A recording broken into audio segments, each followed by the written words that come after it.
Vamos ler em Apocalipse capítulo 22, versículo 18 e 19. Porque eu testifico a todo aquele que ouvir as palavras da profecia deste livro que, se alguém lhes acrescentar alguma coisa, Deus fará vir sobre ele as pragas que estão escritas neste livro. E se alguém tirar quaisquer palavras do livro desta profecia, Deus tirará a sua parte da árvore da vida e da cidade santa que estão escritas neste livro. Dando continuidade à nossa série apologética, nós queremos abordar hoje sobre a tradução do Novo Mundo das Escrituras Sagradas. Será esta versão confiável? Esta é a versão utilizada pela seita Testemunhas de Jeová. Será que esta versão ela é confiável? Qual a história desta versão? Bem, inicialmente nós devemos atentar que a história desta versão ou dessa tradução das Escrituras está ligada a Charles Russell. Em 1884, ele conseguiu os estatutos para publicar a Bíblia, essa versão da Bíblia, que inicialmente passou por várias fases, por vários momentos.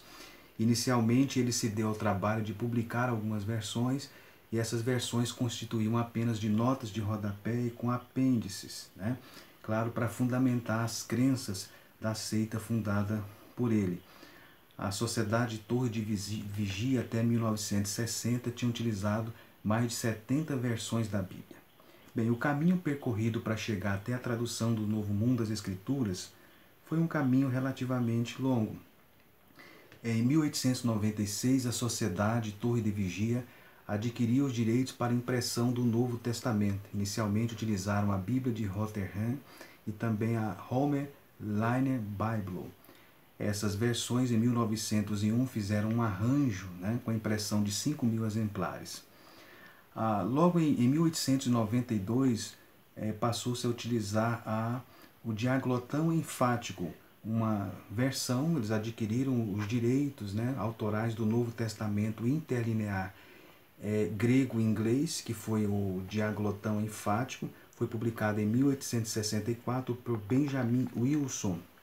Aliás, Benjamin Wilson é citado até hoje pela Torre de Vigia como um erudito, com base em autoridade que, segundo a seita, ele tem em exegese e em assuntos teológicos. Nesta versão, o diaglotão enfático vinha abaixo de cada palavra grega o significado em inglês e também a tradução para a língua inglesa. É claro, a Sociedade Torre de Vigia ela teve interesse nessa versão devido ela ser enfática em alguns detalhes que iriam contribuir para, segundo eles, o melhor entendimento da verdade.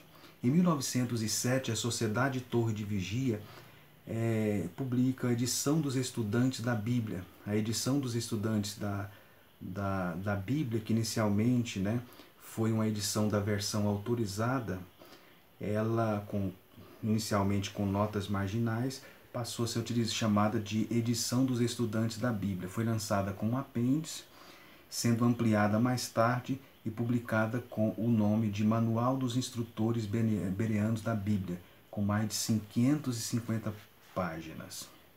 Depois se utilizou a versão autorizada e a versão normal americana.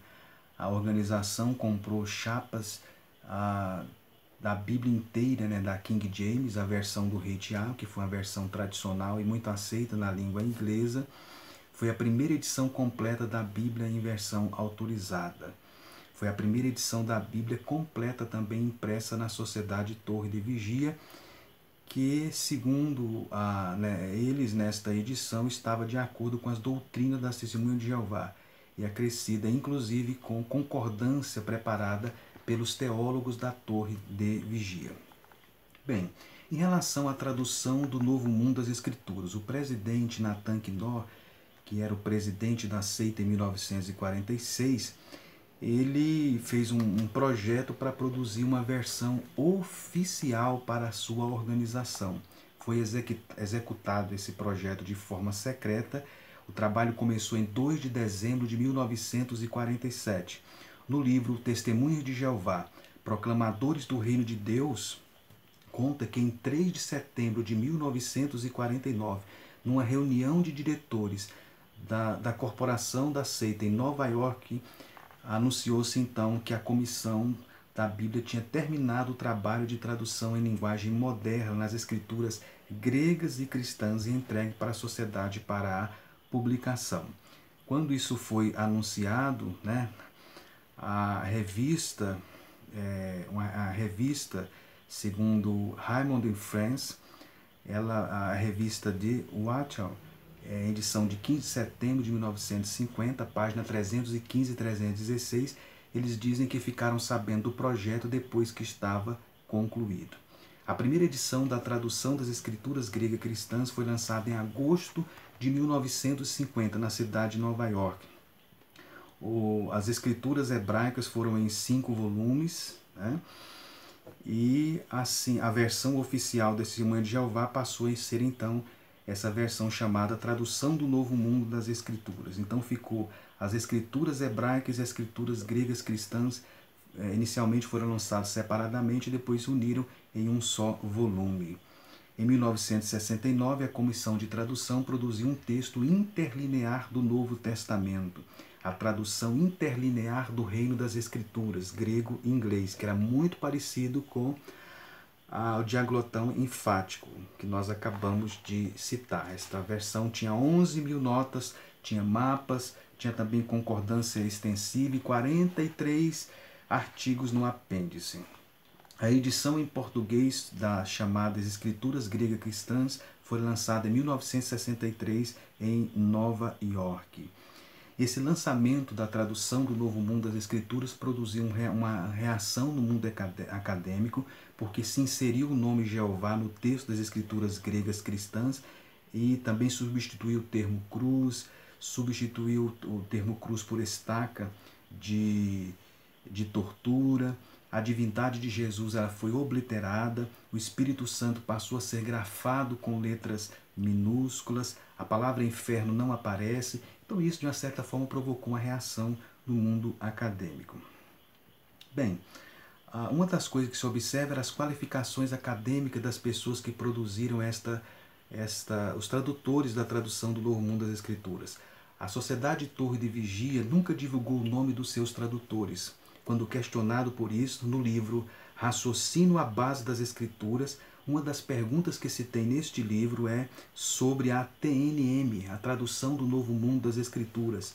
E se pergunta lá no livro, ela é realmente uma tradução erudita? E a organização responde, visto que os tradutores preferiram ficar no anonimato, a pergunta não pode ser respondida em termos da formação cultural deles. O mérito deve ser avaliado pelos próprios leitores. Então essa questão da qualificação da comissão sempre ficou, segundo eles, no anonimato, porque eles queriam atribuir toda a glória a Jeová, né? Bem, mas a história mostra que esta comissão ela não era qualificada. Foi notificado, foi declinado os nomes da comissão depois de tradução, e dentre esses nomes estava Frederick Franz, né? Foi um dos principais membros e talvez se atribui a ele principalmente como o mais influente na comissão, como tradutor.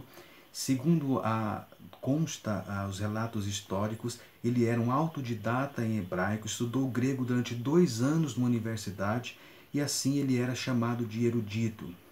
Nós sabemos que, portanto, então, ele não tinha estudos avançados nas línguas originais e, portanto, não poderia ser qualificado e chamado de erudito, né? Bem, uma das coisas que nós podemos atentar, que o objetivo também da tradução do Novo Mundo das Escrituras, segundo eles, era estar em plena harmonia com a verdade de Jeová. Essa é a afirmação da Sociedade Torre da Vigia.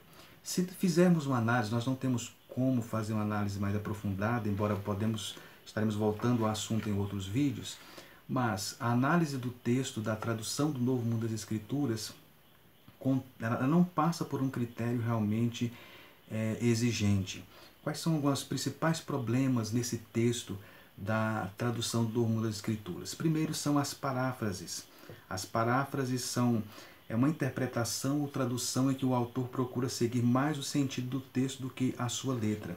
Se nós pegarmos, por exemplo, um exemplo bíblico em João 14, versículo 20, a tradução brasileira diz: naquele dia vós conhecereis que eu estou em meu Pai, e vós está em mim e eu em vós. A tradução do Novo Mundo traduziu como: naquele dia sabereis que estou em união com meu Pai, e vós estáis em união comigo, e eu estou em união convosco. Ou seja, Jesus só pode estar em alguém porque ele é Deus. E como a sociedade Torre de Vigia nega essa doutrina, o que ela fez nesse texto? Ela parafraseou o texto, traduzindo a expressão eu estou em meu Pai com a expressão eu estou em união com meu Pai, para com isso negar a divindade de Cristo. Então, a questão da paráfrase. Outro elemento que houve na tradução do Novo Mundo das Escrituras foram as interpolações. Interpolação é a inserção de palavras ou frases no texto para alterar ou adulterar o sentido. Se nós pegarmos Colossenses 1,16, está escrito na tradução brasileira: pois nele foram criadas todas as coisas, no céu, sobre a terra, as visíveis, as invisíveis, quer sejam tronos, quer dominações, quer principados, quer potestades. Todas as coisas têm sido criadas por ele e para ele. Ele é ante todas as coisas e nele subsistem todas as coisas. A tradução do Novo Mundo das Escrituras, sempre que aparece a expressão todas as coisas, ela colocou entre parênteses ou entre colchete a expressão outras. Então ficou todas as outras coisas. Isso é uma interpolação. Isso foi acrescentado no texto posteriormente, né? Entre colchetes, essas interpolações, exatamente por não acreditarem que Jeová criou. Eles acreditam que Jeová criou o Filho como sua primeira criatura e em seguida Jesus teria criado as outras coisas. No entanto, o texto paulino fala claramente que Jesus é o Criador de todas as coisas. É uma doutrina, portanto, insustentável. Bem, e finalmente também o texto da TNM contém desvios semânticos.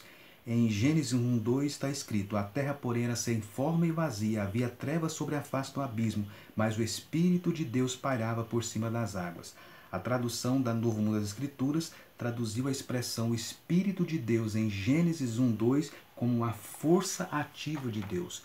Quando ela substituiu a expressão Espírito de Deus por força ativa de Deus, é um desvio semântico, porque o termo no hebraico é ruach, que significa vento, espírito de uma pessoa, mente, espírito de um Deus, mas foi substituída por força ativa. Portanto, foi um desvio semântico. Portanto, são alguns exemplos que nós temos de problemas com a tradução do Novo Mundo das Escrituras. Eu estou aqui com a revista Sentinela, de agosto de 2015, ela fala sobre o lançamento da edição revisada da tradução do Novo Mundo em português. Portanto, estão preparando uma nova versão em português, ou uma revisão da TNM em língua portuguesa. Portanto, nós devemos atentar para isso. Essa tradução do Novo Mundo das Escrituras, ela, portanto, não se sustenta, ela não passa por uma crítica textual séria e ela, portanto, foi feita por uma instituição para apoiar as suas doutrinas e os seus desvios doutrinários. Que nós possamos atentar para o que o texto bíblico nos diz. Que alguém acrescentar alguma coisa das palavras das profecias deste livro, Deus fará vir sobre as pragas que estão escritas neste livro. E se alguém tirar, Deus também tirará a sua parte da árvore da vida e da cidade santa que estão escritas neste livro. Portanto, que você possa atentar para isso e fiquemos então com a palavra de Deus. Que Deus nos abençoe em nome de Jesus.